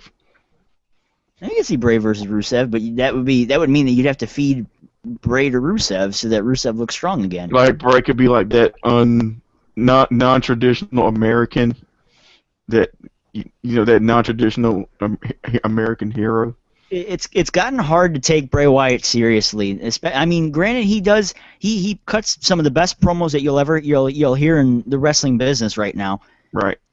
But when it comes to feuds, he does not get the upper hand at all. I mean, the Jericho feud, the Dean Ambrose feud. Even though he beat Ambrose at TLC though. And he beat him in the ambulance match. And on Raw like the next night. Yeah. But it's getting harder to take him seriously because when he does get to these main feuds with guys like Jericho, guys like Cena, and apparently now guys like Undertaker, he can't get the win or he can't look strong in some sort of process. So what about maybe a Bray versus Orton feud? I like that. I actually really like that. I'm glad you brought that up because I really like that. I like that. I really do. Like he's like, I'll cut the head of the Viper. I didn't even think about that. Yeah, do Orton and Bray now. I think that'd be fucking amazing. I love that idea. I mean, I would have had. I mean, if I would have booked things, I would have had like Bray Wyatt versus Randy Orton at this year's WrestleMania. Versus who now? Bray Wyatt versus Randy Orton at this year's WrestleMania instead of having. Well, I mean, it was going to be Seth and Orton, but still, like me and Zach just said, an Orton Bray feud for this year would be awesome. I think start that tomorrow. Start it tomorrow. Like both guys have absolutely nothing. Yeah. Both guys have absolutely nothing to do right now. It's only if they're not gonna continue the Orton Rollins feud. I don't think there's a reason to continue it. Orton got his win. That's it. Feud's over. But now you think like, we're spoiling again. Yeah. But so Zach, you're in favor of an Orton Bray feud? I personally, I'm on board. I think if we come back here tomorrow and hopefully if this WrestleMania review is very popular, I would be more than happy to have you guys back for Raw tomorrow. I don't know if is that up to you guys. You guys like to do that? Some of us are old and have to get sleep. Oh, of course. And then I got school tomorrow. Well, it's not like we're gonna make that longer than the Raw itself, but I get what you're saying, but yeah, an Orton and Bray feud, that would be a very great feud. Like you said, if they even tease it, they don't have to tease it tomorrow. Maybe just tear down or something. Not too maybe sometime in 2015. I'd like to see an Orton Bray feud, put it like that. Zach, what do you think? Yeah, it's probably the best option you can go right now. I mean, John Cena's kind of occupado. Maybe if you want to, if you don't want to go the option of having Orton and Bray, you can always have Bray versus Daniel Bryan. Now that Daniel Bryan's the IC champion, maybe you can actually let Bray feud for a title. But does Bray need a championship? He doesn't need one, but it would be something for Daniel Bryan to do. And plus, I don't think Bryan has yet to have a win over Bray Wyatt. No, because Bray Wyatt beat him at the Royal Rumble last year, and then he also beat him on Raw of this year. So Bryan doesn't have a victory over Bray, Zach? I think with CM Punk like in 2013, I think I could be wrong about that. Yeah, I think they won that Survivor Series match, but you're saying he doesn't own a singles win over Bray Wyatt, so. And speaking Well, I'm in go ahead. favor. I'm in favor of seeing Orton and Bray, but I think if you want to have any sort of filler, you can always do Orton and I'm sorry, Bray and the fuck am I Brian. thinking? Brian, yeah. Maybe this time Bray will kidnap Brie. That would be hilarious. Like I even suggested that like for the Rumble last year, Brian won the Rumble and Bray like kidnaps Brie and like forces Brian to put up his Mania title shot. I think that would have made sense.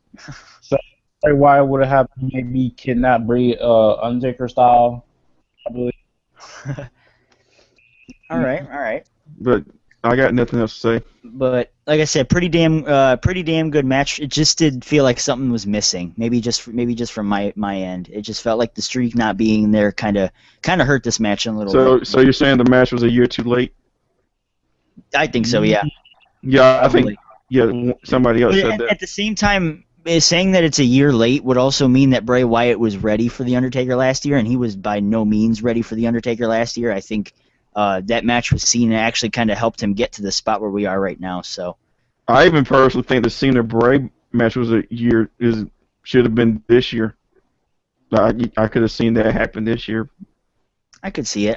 I can definitely see WWE putting Cena's next world title win on some big stage. So you know, have him put some people over during that time. So Yeah. I think that'd be pretty good. But I believe we're gonna shut the door on that. And on that, let's talk about the main event, the WWE World Heavyweight Championship that I've been spoiling for the last 2 hours of this review. Roman Reigns, the winner of the 2015 Royal Rumble match, against the reigning, defending, current WWE World Heavyweight Champion, the Beast Incarnate, Brock Lesnar. And, you know what? I'm just going to let you guys talk about the match first before we actually get into who won and what happened afterwards. So, Kevin, I'm going to let you start. What'd you think of the match? Before you know who came out. Yeah, okay. This match was just really, really kind of good, you know. But Roman Reigns was getting his ass whooped by Brock Lesnar, and I still got to sweet up. But like towards the end, most of this match, I actually put like throw the damn towel from Rocky IV up in one of my tweets because I couldn't stand the homie Roman Reigns getting beat up like that. But Roman Reigns was getting some good licks in too, and all that. I don't want to talk about the who guy winning. I will get to that later on when Tommy gives his thoughts on the match. If you guys are following me on Twitter, you guys know how hyped I was. But Tommy, what'd you think of the match before you know who came out? I thought the match was good. I actually enjoyed it. Of course, Brock was gonna be Brock, and you know, like near the end, it was actually getting very intriguing. Like when you have a match like that has me on the edge of my seat, I know it's enjoyable. And again, maybe I'm sounding like a Roman stan, but overall, I thought the match was good. And then, of course, you know who came out and did his thing. So I actually thought like when he hit that first spear, I thought, okay, I'm about to mark out and stuff. So, but other than that, I thought the match was good prior to you know who coming out. And I'm on the same boat with Tommy when it comes to having me on the edge of my seat, especially when Roman started getting hot before you know who came out. Hit like 5 Superman punches on Brock before hitting 2 spears. Now the one where Roman went for it and Brock like called him for the F5, I was like I literally just screamed damn because I just got out of my seat when that happened. I was like, oh shit. Like, yeah, like a match like that has me on the edge of my seat. That's how I know it's a good match. It was damn good. It was what now? It was damn good. Roman impressed everybody. I think so. I think he definitely earned his respect. I think personally. Maybe that's just me talking, but I think, like I said, even if the match was as great as the match was, you know, you're smart. You're I don't want to say smarks, but they won't give Roman that credit just because it's him.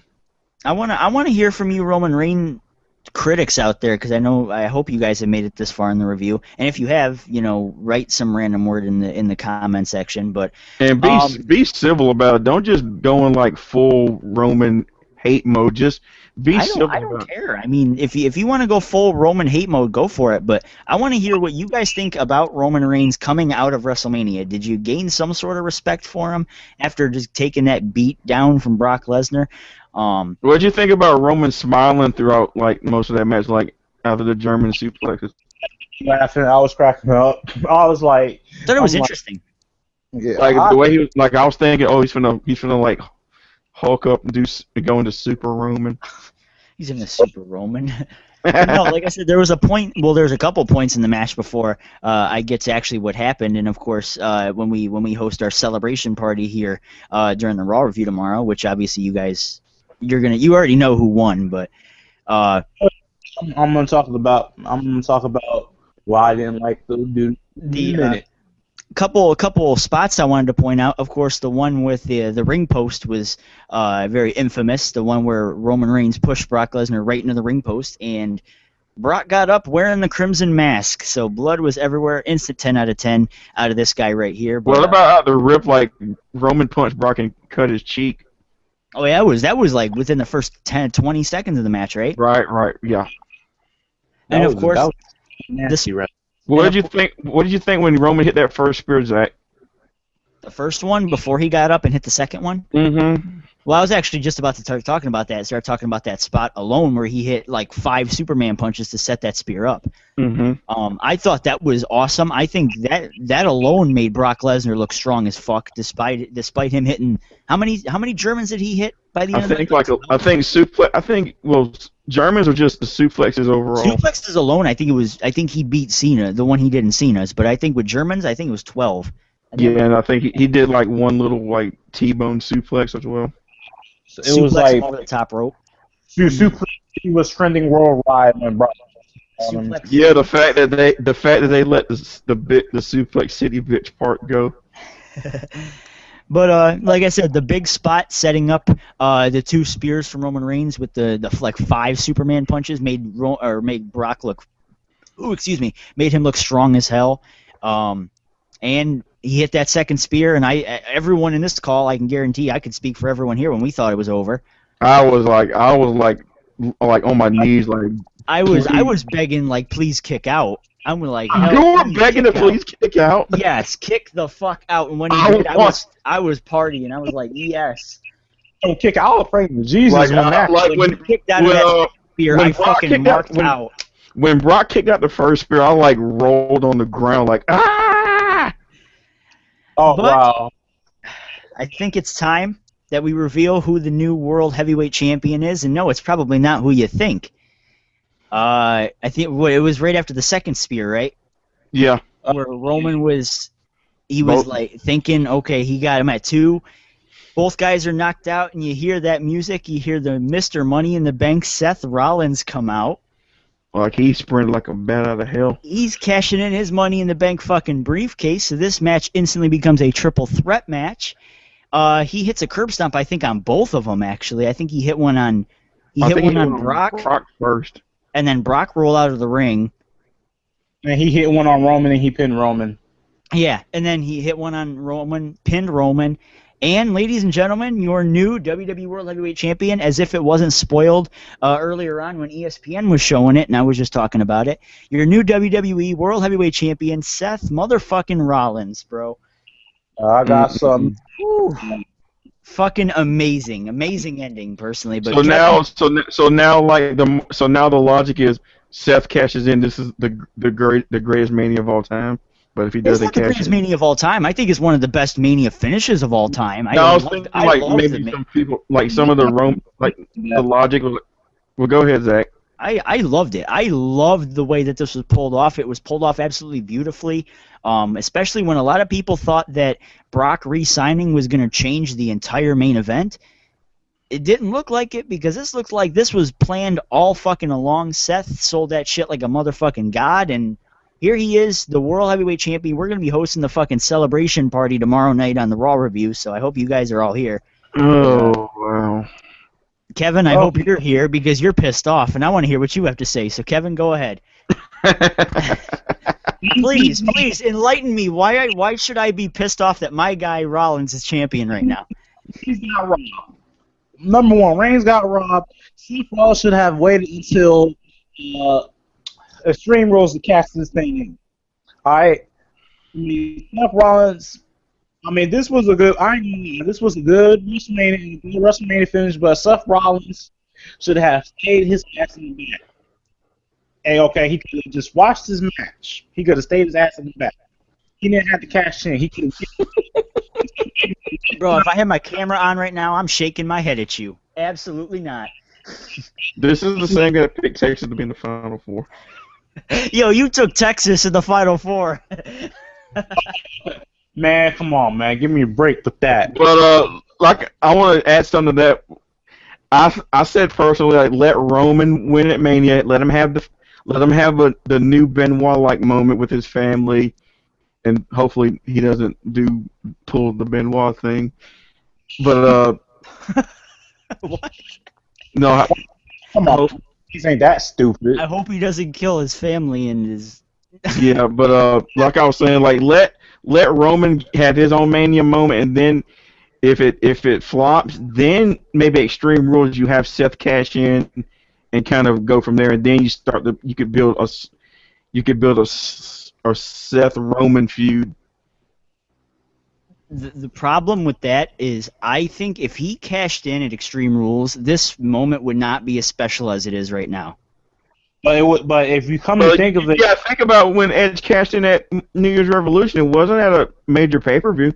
No, it wasn't, but it was at the same time. A lot of people forgot first of all, it was the first cash-in, so nobody even knew how it worked.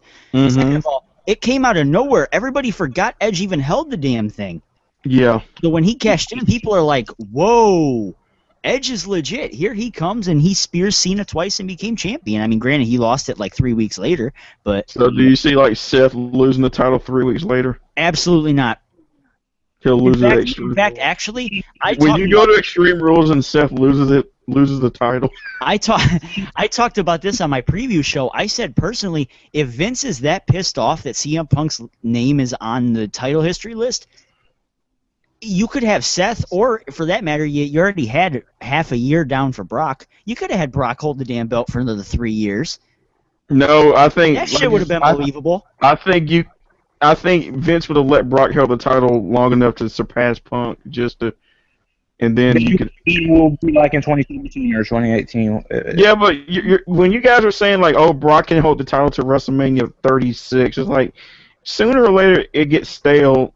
When you combine that and his limited schedules appearances, so eventually it would get played out, and he wouldn't defend the belt at all. So I see what you mean. But Brock is that big of an attraction. The championship was an added extra incentive. He doesn't need to be champion. When you have to depend on Brock to keep the product afloat, what does that say to guys like a Dolph Ziggler, a Dean Ambrose, even who else can we think of here? Daniel Bryan. What does that say to those guys? That they're not marketable. Like WWE thinks that Daniel Bryan isn't. Apparently WWE hasn't thought Dolph Ziggler that, because if they didn't think that about Dolph Ziggler, they should have pulled the trigger on him 3 years ago when he won the fucking Money in the Bank and when he beat Del Rio the night after WrestleMania. The thing is, like, I'm not the biggest Dolph fan, but I'm not gonna ignore what he does in the ring. But again, you could easily be pushing guys like Ziggler, Ambrose, Bryan, and then setting him up for main event, the main event scene. But you have to depend on Brock to do this to keep the company afloat. I mean, that's the one thing that just bothers me. And because Brock's a big name. Because Brock will put asses in seats. But whereas guys like Ziggler, I gotta be honest, Dolph Ziggler is probably he may be one of the best wrestlers in WWE. I want to care about these guys, but they're becoming afterthoughts. But like, I see what you mean. Wherever he or not, like, Like, I'm the biggest Dolph Ziggler fan myself, but I mean, I like his in-ring work. How does Brock Lesnar win the title? What does it does for guys like Ziggler and Bryan? What does But I think Brock is marketable. I agree, but like I said, the title he doesn't need the championship. He's Brock freaking Lesnar. He just like you said, he puts butts in seats. The title is just an extra incentive. Zach, You realize how much prestige that he puts into that belt, especially with him working his limited schedule and there all was a that sort point of. where I even forgot he was champion. Well, that doesn't say a whole lot because I'm going to ask you a question, Tommy, Okay. and it's very easy. Okay. When Brock was out, and you said that you forgot who the champion was, who was Public Enemy number one? Cena. No, the number one bad guy. Oh, man, you lost me now. Here's a hint. He's the current WWE World Heavyweight Champion right now. Oh, Seth Rollins. Seth fucking motherfucking Rollins. Okay. He was Public Enemy number one. He was hated by everybody. Dean Ambrose, John Cena, Dolph Ziggler, everybody wanted to get a piece of Seth Rollins. Mm-hmm. So WWE did a fantastic job with building that, and especially with Brock working his part-time schedule. He just adds more prestige when he does defend the thing. And I think that tonight at WrestleMania, they took the belt off him in probably the safest way possible. He stays as this unstoppable monster, and Roman, he gets some time to kind of get ready, as some people would say, because a lot of people gave Roman a lot of crap. So you're basically saying you can see next year, like maybe Cena versus Roman? I can see Cena versus Roman maybe for the belt. Maybe by that time you would have to have given Roman the belt by some time, and I think that you can't really give him the belt on a bigger platform. I mean, I don't think it would be that believable at SummerSlam, but if you want to try it at SummerSlam, you can. Let me ask you something, Zach. What's that?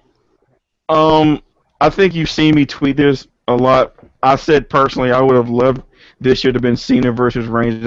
I think that would have been the safest route to go. Maybe have it. Maybe go. What was that? I seen that tweet too, and I seen that tweet as well. Like I said personally, since it was like the 25th anniversary of Hogan and Warrior, why not kind of recreate that with Cena and Reigns? Like have Cena been the champion and Roman as IC champion. That way you make the IC title more interesting. Because people still would have bitched that Roman isn't ready for the main event. Well, did they say? Well, what were they saying in 1990 when Warrior beat Hogan? That Warrior wasn't ready for the main event, so. So it was almost like same script, different cast. Well, yeah, but at the same time, people didn't pretty much want to kill Warrior like they did. I think I was telling Kevin that they didn't want to kill Roman Reigns. Like the fucking crowd looked like they wanted to today. You saw Roman shoving fans and fans shoving him back and everything, and he had to have extra security coming down the I think one of the guys didn't one of the guys get like ejected? Maybe I don't even remember, but I think I saw a security guy like physically grab one of the fan that shoved him. I hope that was EDP. I hope that was EDP that guy. No, it was not. It was not EDP. It was not him. I know. What if it wasn't? I would have been laughing. So much hostility for EDP in this review. So but anyway, let's get back on topic here. But like I said, my thoughts on the match was I thought it was a good match, and Seth cashing in. I mean, it is what it is, and I'm gonna see where they go with it. And like I said, it wouldn't surprise me if at Extreme Rules Roman wins the title and Zach will be there watching it live. He better fucking not. I do not want to be in that building if fucking Rollins loses that belt. I don't want to. Well, how was that? Well, what was that Miami crowd like when Cena won it from? Like I have to go back and watch that match because I think they didn't boo that deep when Cena beat Edge for the title. When Cena beat Edge for the title. The 2006 Rumble. Oh, the 06 Rumble. No, he beat him on Raw. No, it was Royal Rumble. Was it Rumble? Maybe. I don't remember at this point, but... I mean, I don't like Seth Rollins being champion, but I'll get over. I'm not one of those guys that say, "Oh, I'm done with this company. I ain't watching." watching the WWE again. Okay, I mean, I ain't like I that. think Seth Rollins may be the closest thing we'll get to a newer Edge, and you guys know how I feel about Edge, so Yeah, you know how I feel. I already know. Yeah. Edge. I'm sitting here in a review with two Roman Reigns guys who seem bitter that my guy is the champion right now. at least, well, I'm not gonna boycott and do all that stuff. So, like I Oh said, yeah, me too. like I said, I'm gonna give Seth a chance, and like I said, if people are wanting that was the closest thing to, like I said, what Edge did at them few years ago. So, I'll give it a chance and see where it goes. So, I'm not totally that butthurt. So, but I wanted Roman to win just. And it sounds so mean of me to say I want to see what the reactions was going to be. Like everyone's freaking out. Like, am I that mean of a person? No, No, I don't think so. Am no, I Just a that? Roman Am I? Reigns fan. You're just a fan. I mean, No, you like can't hate you for that. I've been called a Roman Reigns stan fanboy, every name in the book. dang, man. I mean, feel my pain. Some dude, like some random dude, came up to me like, "Oh, you're a Roman Reigns bandwagon." I'm like, what the hell?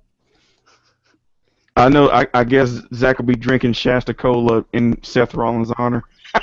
Oh yeah, The Shasta I will start drinking. the Shasta Cola and chicken wings and pizza rolls. He has been a Roman Reigns fan, but personally, he's been a Roman Reigns fan for like since he wasn't World Championship Wrestling. I think that's the thing with like with the problem with Roman. Like everyone's saying, "Oh, you're a bandwagon Roman fan. You know, you're just being a fan because you don't like Brian or something." But still, like I was a Roman fan during the Shield, so any question about me being a Roman fan is irrelevant.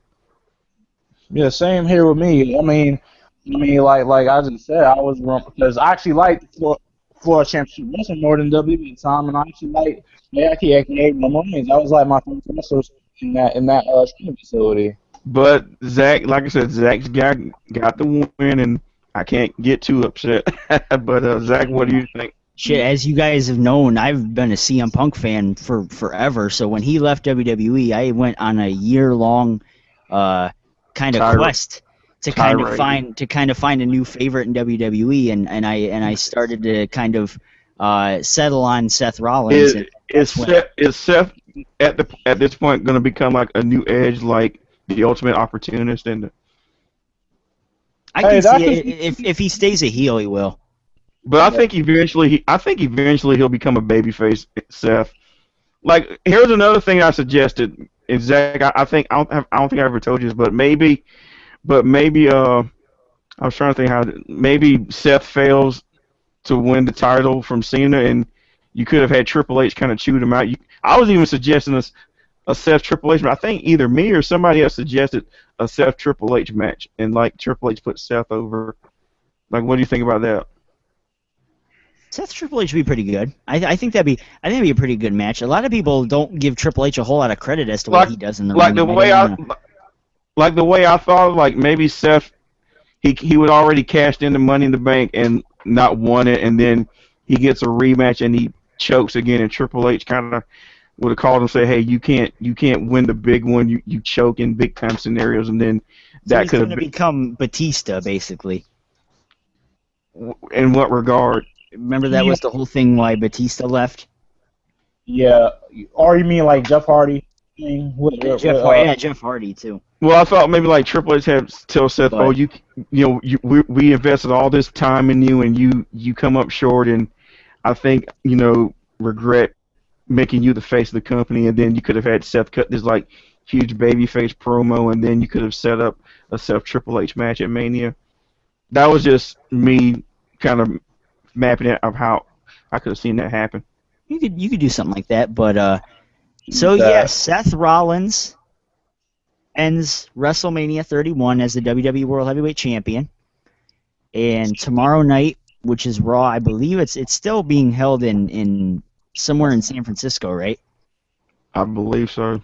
Because usually it's the after Raw crowds that are still there, and it's fantastic and shit. But Golden State Warriors arena or something, probably. We'll see what the future has in store for our new world heavyweight champion Seth Rollins. Drink some y'all in honor of his boy winning the title tonight. He's gonna drink some Pepsi. Oh, bro, I'm gonna be. Well, first of all, we're gonna be having a party tomorrow for the Raw review. Zach's got the Shasta Cola on ice and the pizza rolls in the oven. Yeah, I'll supply everything, bro. If you want some Budweiser or something, I'll get it packed.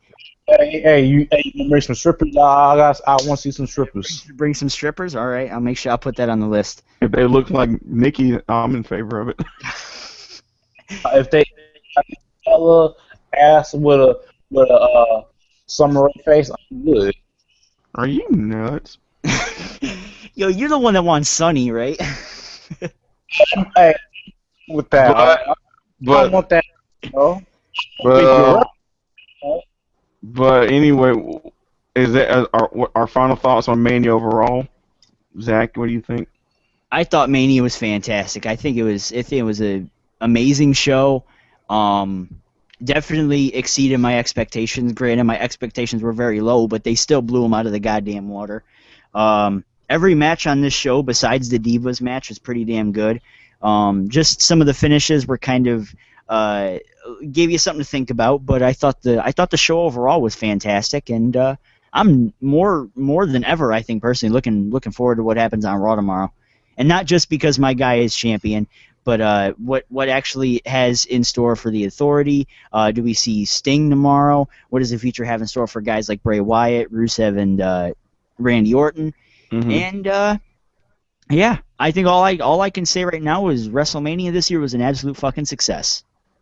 And I'm gonna add on to that and say it was a very good show. I think, like I said, for a Mania that was terribly built, WWE really pulled a rabbit out of their hat with this one. I'll agree with you guys. This was a very good show. If I had to rate this, I mean, I'm like, when was the last time there was back-to-back good Manias? Like, I think Zach said 19 and 20. Yeah, I said 1920. Yeah, I would rank maybe, I know. I think 23, and I would say since 23 and 24. I will rank this WrestleMania at 8.5 out of 10 stars. I know it's high. I know it's but like we said, like when was the last time you saw back-to-back good Manias, like very enjoyable Manias, like Manias you could actually sit through and enjoy each match? I mean, I did like WrestleMania 21 and 20. I don't know how I said 22, but I actually did enjoy WrestleMania 19, 20, and 21. But I think, like I said, personally, the last two back-to-back good Manias were 23 and 24. I agree with that. I agree. So, Zach, anything you want to add? I think that's about all I gotta say. But besides our plugs at the end, but that's our WrestleMania review. I hope you guys enjoyed. If you sat through all of this, thank you.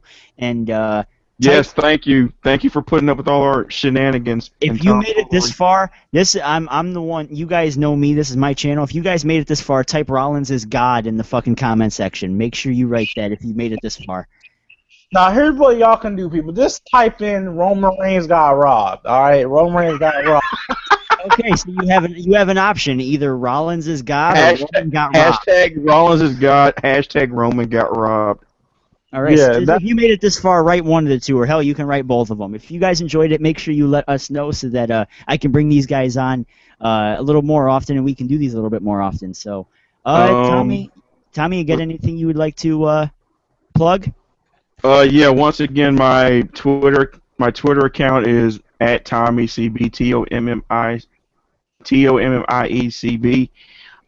That's the same link as my Facebook. And again, check out my channel. I'll be back to making videos. I'll be doing stuff like this with guys like Zach and Kevin. And if you check out you can even check out my Mania 1 predictions video that I did with Mike Savage last night. So, other than that, thank you for tuning in. And Kevin, anything you want to add? My Twitter name is the K-Dog Brand. My Facebook is the K-Dog Brand. You can also follow me on Instagram if you have Instagram at the K-Dog Brand. I mean, I do have a YouTube account. I probably will be making videos probably about the NBA playoffs and stuff and whatnot. Uh, and that's all I gotta say on that. All right, and obviously you guys are watching this on my YouTube channel. If you haven't done so already, hit that subscribe button. The road to 900 is always still there, and we hit Yeah. 1,100 followers on Twitter, and I want to thank each and every one of you guys for participating in the Twitter Mania party tonight. And it does not stop tonight because we're going to be keeping that party going on tomorrow. Shasta Cola imminent. Exactly, and those strippers. Got to have those strippers, but And pizza rolls. and pizza roll. Fried chicken. All right, you got to bring the fried chicken, man. I don't supply everything. Well, I wonder what the TNA soldiers will think about Mania tonight. Dixie Carter probably or something. All right. Ask Dixie 2015. Go check me out on Twitter at the PTE Show. We live chat during Raw, SmackDown, pay-per-views, and all sorts of stuff like that. And I think with that being said, we're all out here, and I hope you guys enjoyed our review. And like I said, let me know if you guys enjoyed it so that I can bring these guys on more often. So that's gonna do it for us. I'm Perry the Entertainer. That's Kevin. That's Tommy. We are out. Signing out. Peace. Later. Have a good one.